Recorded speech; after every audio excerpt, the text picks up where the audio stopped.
Yeah, hello everybody and welcome back to my channel. It was an amazing game week. I mean, Arsenal beating Brighton 3-0, but still being denied of a penalty. Manchester United drawing 2-2 with Liverpool.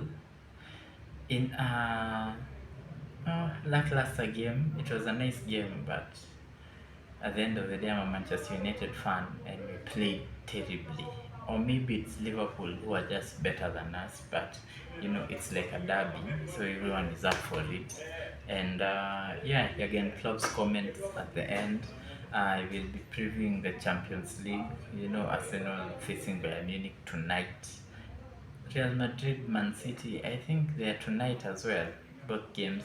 Uh, yeah, both of them are very interesting, but some very hot takes. AFC Leopards drawing with Sofapaka 1-1 in a very boring game. I mean, AFC Leopards, as an AFC Leopards fan, it's all up and down. You're happy, you're winning, you're losing, you're drawing. The consistency is just way off. WrestleMania weekend, beautiful, beautiful WrestleMania weekend. Anyway, I'm about to get on it. Hello and good morning. It's a beautiful Tuesday. Tomorrow is a holiday. I mean, the week that keeps on giving.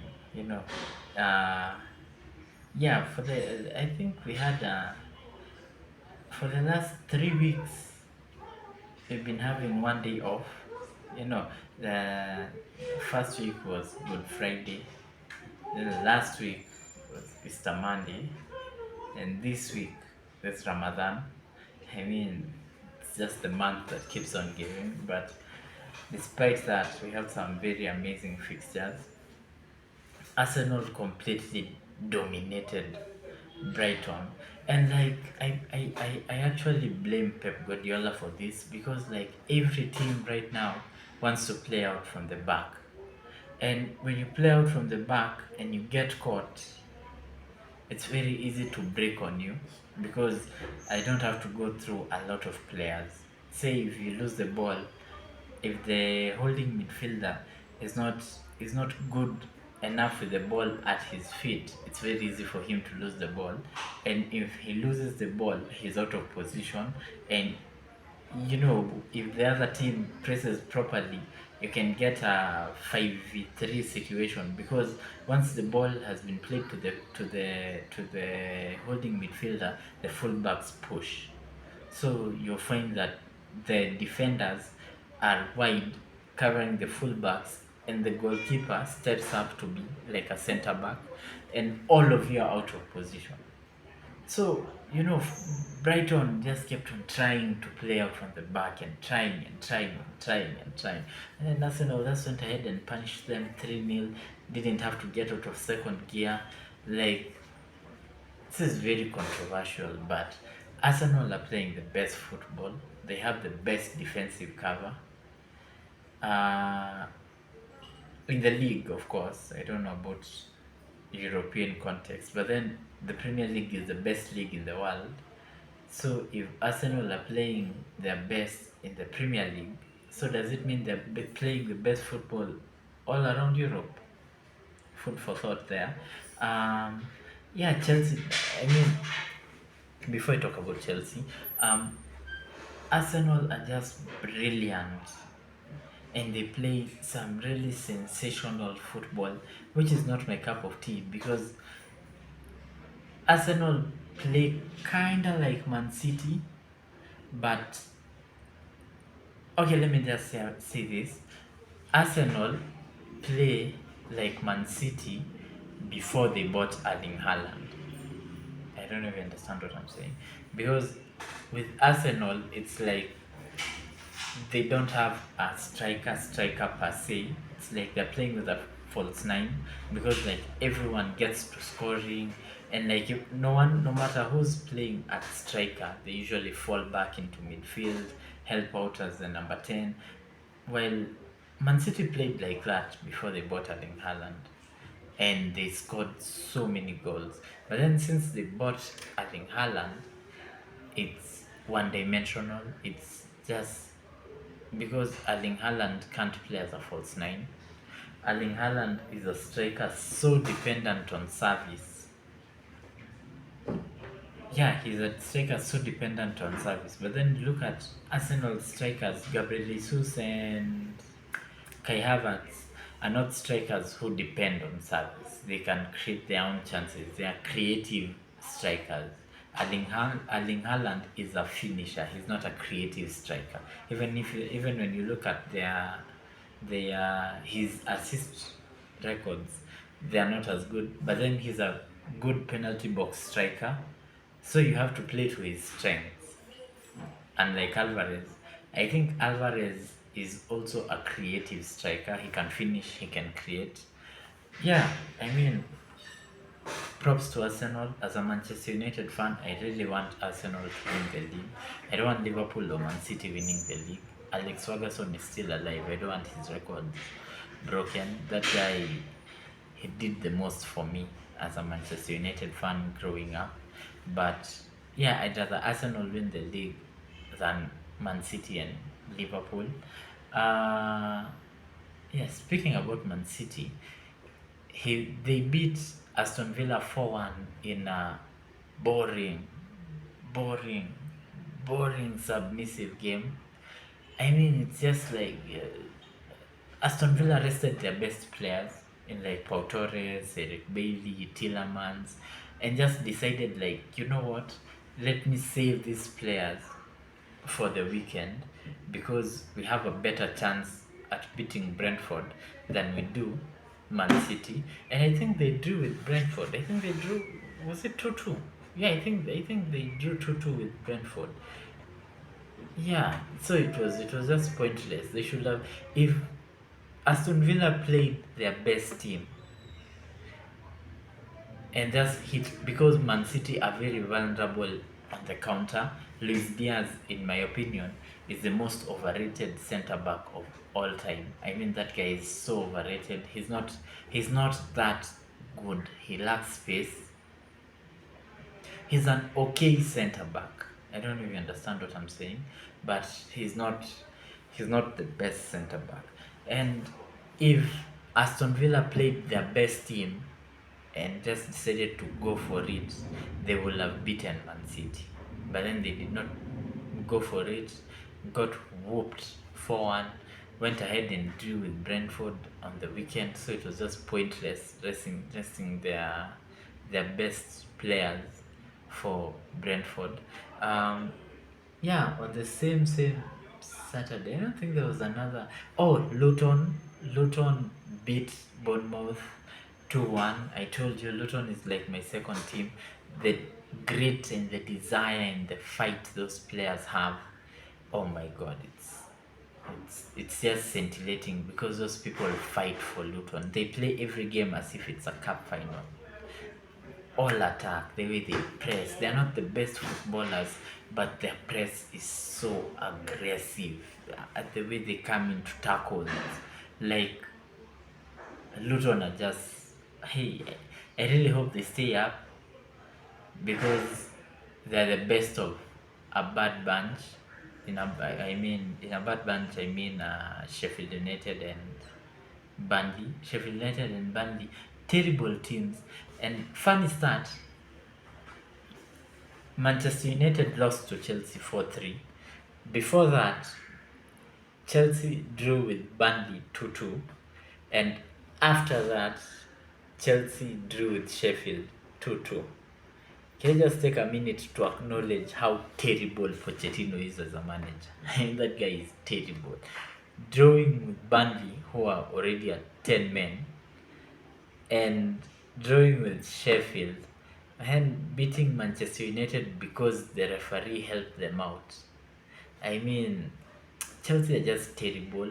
I mean, I think next season will just be like deja vu to them because before the season started, I could hear Chelsea fans be like, "The season it's all about getting back into Europe. I don't really care if it's conference or Europa. Man, next season you're still traveling around England. You're not going anywhere outside England. You're not going anywhere. I'm sorry, Chelsea fans." Uh, yeah, Chelsea are just terrible, and I think I think I've dedicated too much time talking about teams that are be, below the top 10. Let me get back to talking about the teams that are important, such as Manchester United and Liverpool on Sunday. Beautiful game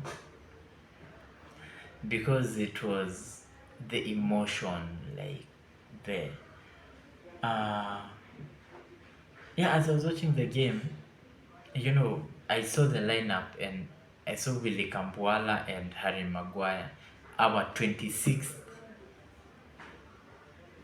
center back partnership this season. 26 center back partnerships this season. And let me just say this, Willie Campuala, amazing, amazing, amazing center back. That guy has potential, and the way he was playing, you could tell that he has the Manchester United DNA, just crunching into tackles, and like you could tell this guy understands the magnitude of a Manchester United and Liverpool game. You could tell because the way he was playing, like bruh, that guy, still, I think he's 17 or 18. Willie Cambuala. In that lineup, we had Willie Cambuala from the academy, Ganacho from the academy, Kobe Mainu was also from the academy, and I know he's old, but Marcus Rashford also from the academy. Yeah, but then the future of Manchester United is not on players like Casemiro or like Rashford or Bruno. The future of Manchester United is on Willy Camboala, Kobe Maino. Let me just take a minute to bask in the glory of the goal Kobe Maino scored. Oh, he didn't even look. As in, how brilliant is this boy? Because he didn't even look up to see where the post was. The ball just came. He first touch, took the ball to quite a distance, then he just turned and whipped it top corner, didn't look. I mean, Kobe Mainu is just heaven sent. We've had a huge problem at midfield ever since Carrick left, as a midfielder, not as a coach. But ever since Carrick left Manchester United, we've had a huge problem at midfield. And Kobe Minu just came in and fixed it. This boy is brilliant. Brilliant. Acknowledge him. Kobe Minu. I know I acknowledge him. Because my tribal chief lost on WrestleMania weekend. But hey, we are talking about Manchester United. Acknowledge Kobe Mainu. I don't. City have Kevin De Bruyne. Liverpool have Mo Salah. We have Kobe Mainu. And I think this boy is on his way to being one of the best midfielders in Europe. Not even England, in Europe. And I really hope Manchester United's ambition matches these young players, because at the end of the day, if I am a Ganacho or a Kobe Mainu or a Rasmus Hoyland, I am a good player. But then, if and always as a footballer, my ambition is to win trophies. If as a team our ambition don't match this young player's ambition, they will end up leaving. And what a terrible mishappening it will be, losing Kobe Mainu or like a Rasmus Hoyland, because the upper the upper management is terrible. Like, I really hope that our ambition match the players' ambition, because the way these players play, they fight for that badge. And once you fight for the badge should give back accolades. Kobe Minu wants to retire and, like, tell his, I won a Champions League, I won a Premier League, I won this, I won that. And yeah, I know we have a chance of winning the FA Cup, and so this is a very controversial take. but both City and Chelsea, I have bad blood with both teams. Chelsea robbed us of 3 points because the referee was on their side. Man City are just so good that I hate them. And I would really love to meet either one of the two in the finals because I have found a new hate for Chelsea, man. Because at the end of the game, the way Enzo Fernandez was like grabbing his badge in front of Mason Mount, and like the way Conor Gallagher manhandled Kobe Mainoo, that game, I was just so angered by that match, and I really hope to meet either one of them in the final. Obviously, I'll meet one of them in the final, but I really hope to meet Chelsea in the final.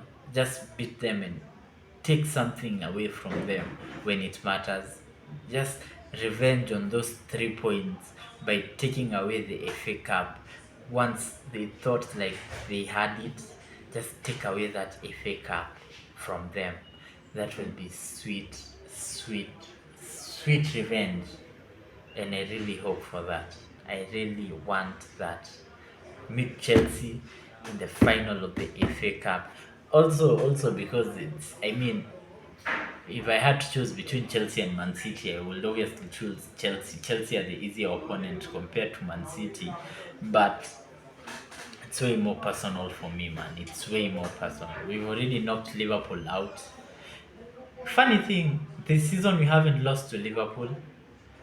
Drew at Anfield, drew at Old Trafford, but then we knocked them out of the FA Cup. Yeah, nice start. Eric Ten Hag, first ever manager to do that. I think Sir Alex did that in a couple of seasons, but okay, first manager since Sir Alex to do that.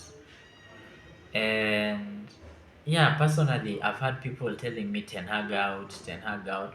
Personally, I'm Ten Hag in. I don't care whatever happens. I don't really, even if Coventry, we went to Coventry and Coventry beat us 10-0. I don't care. I'm Eric Ten Hag in. Till next season.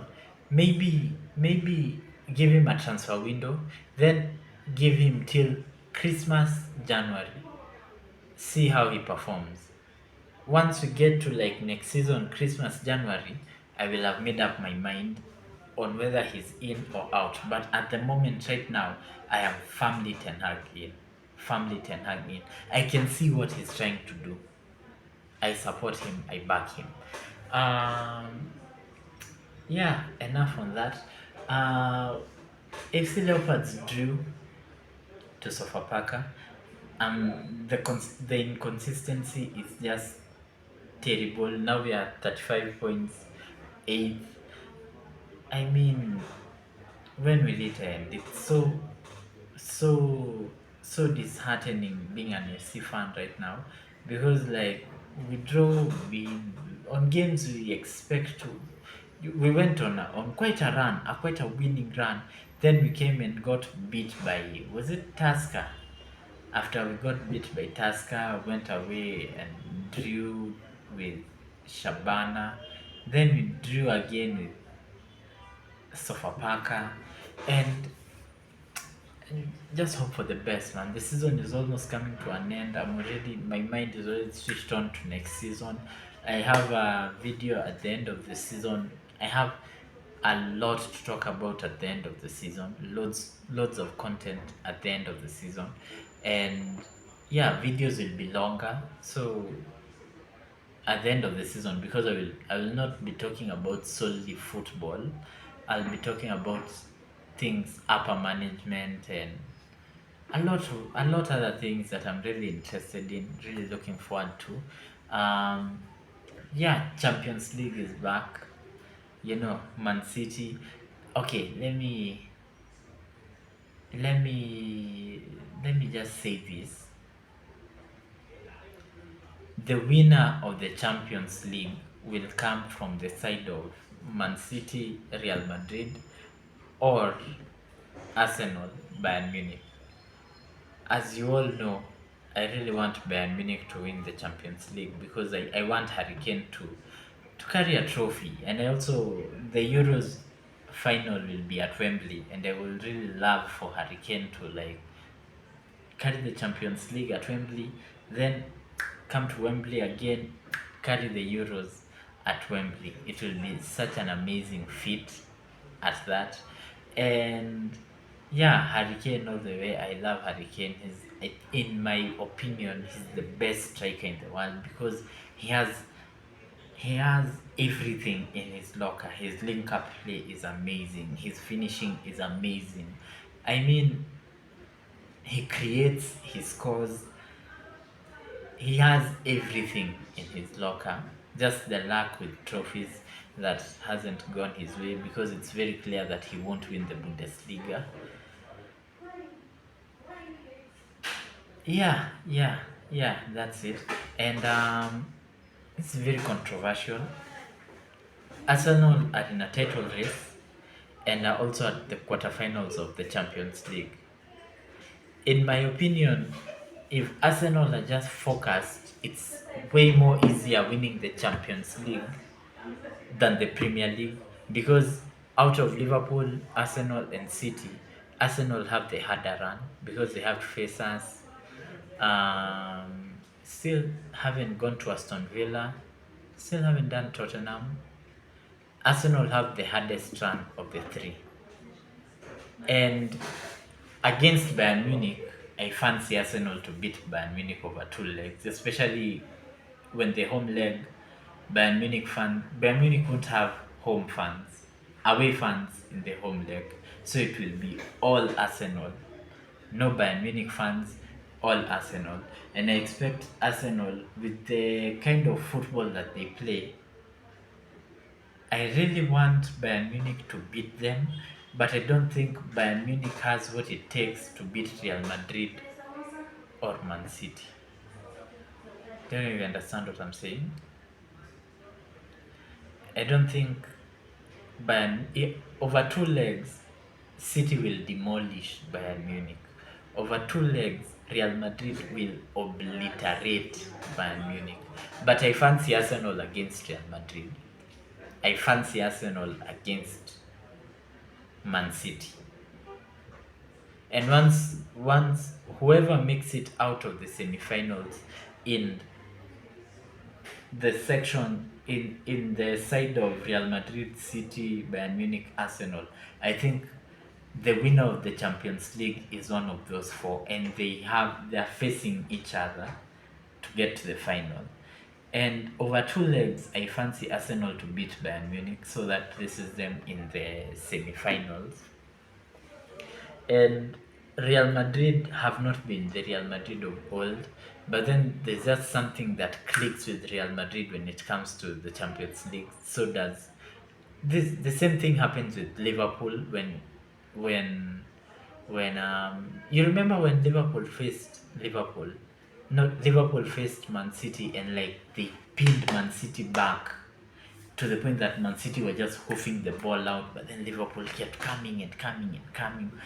I think it's the same thing with Real Madrid, but they just have this something that when it comes to the Champions League semi-finals quarter, something clicks and they're at it.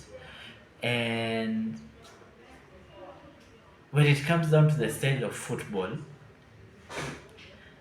I expect Man City to beat Real Madrid over two legs because City play way more dominant football than Real Madrid. But then it's a very hard game. It's a very hard game. But I would really like a Real Madrid Arsenal quarterfinals. And or whatever combination you pick, the quarterfinals will be interesting. Either Real Madrid, Bayern Munich, Man City, Bayern Munich will be kind of a revenge match from last season. So it will also be interesting. Man City, Arsenal, a rematch of the Premier League, and it will be the semi-finals. I can't wait for tonight to watch Arsenal and Bayern Munich.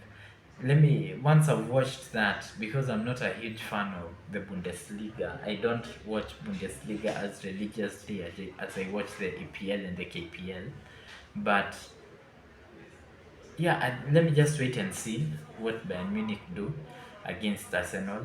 And yeah, it's way more easier for Arsenal to win the Champions League than the Premier League. And my brother is an Arsenal fan, and I don't know his opinion on this, but I had this Arsenal fan say that Arsenal have a chance to win the double this year, both the Premier League and the Champions League, because in my opinion, and this is very controversial, but Arsenal are playing the best football in Europe right now. They have the best defense, and Gabriel Magalhaes or something. I can't really pronounce his name that well, but Gabriel, the defender, he's an amazing defender and he's a goal threat. You know, like they have the best centre back partnership in Saliba and Gabriel, and like yeah, they're really going for it. And I would love for Arsenal to win the double because yeah, it doesn't help me in any way. I just want Man City to finish this season with nothing, completely nothing. And if that means Arsenal wins the double, I don't mind it. Let it happen. Because my favorite, my pick to win the Champions League is Bayern Munich. But let's just be honest, Bayern Munich are not that good. Arsenal will beat them over two legs. So, hey, I'd rather Arsenal win the Premier League. And yeah, let me. I see I'm running out of time, but let me just talk about the WrestleMania 40, Saturday, Sunday. Amazing. I mean, I'm gonna be honest with you. I cried when I saw Cody with his family there. No, first time I cried was when the Undertaker showed up to choke slam The Rock. Tears just started coming out of my eyes, out of excitement, not out of sadness, but out of excitement. I love the Undertaker. Undertaker coming back to WrestleMania main event. I mean, Jey Uso was there, John Cena, and like just a beautiful feat. Tears came down my eyes. You know, Bailey winning the women's undisputed champion out of from Io Sky. WrestleMania 40, man. I don't have enough time to talk about it. I think I'll just talk about it on the next one. So I'll see you all on the next one. On today's fixtures, I predict Man City beating. No. I think Real will beat Man City. Say 1-0. And I think Arsenal will beat will beat Bayern Munich 2-0, and then we wait for the second leg. Anyway, have you all a beautiful Tuesday, and to all my Muslim friends, have you all Eid Mubarak, Happy Ramadan. I think that's what they say. So peace.